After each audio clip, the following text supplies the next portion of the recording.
বিধানসভা থেকে বেরিয়ে এসে সাংবাদিকদের মুখোমুখি হলেন বিজেপি নেতা শুভেন্দু অধিকারী।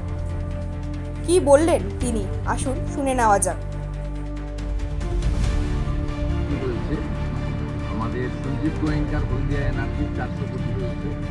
এর বাইরে আপনি দিল্লি থেকে স্টেট ব্যাংক অফ ইন্ডিয়ার যে ইলেকটোরাল বন্ডগুলো কেনা হয়েছে, এই অধিকাংশ বন্ড এডিজি সিআইডি রাজশেখরন তিনি অর্গানাইজ করে তিনি বিভিন্ন কোম্পানিকে দিয়ে, যারা এই সমস্ত বালি, মোরাম, কয়লা, পাথর, গাছ, মূলত এই ধরনের মাইন, এইগুলোতে যারা কারবার করেন তাদের কোম্পানিকে দিয়েই অবৈধভাবে বন্ডগুলো কিনেছে।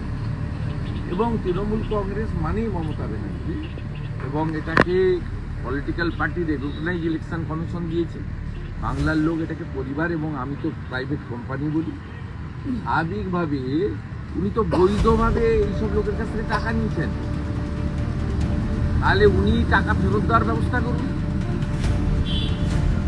এবং তিনি এই বিষয়ে ফ্যাক্ট ফাইন্ডিং কমিটি করুন। 2021 সালে ক্ষমতায় আসার পরে, ক্ষমতা আসার না আগে 2020-তে কোভিডের পার্চেজিংয়ে তিনি আলাপন বন্দ্যোপাধ্যায়ের নেতৃত্বে কমিটি করেছিলেন। 21-এর পরে আলাপন বাবুর ফ্যাক্ট ফাইন্ডিং কমিটি তো সামনে আসেনি।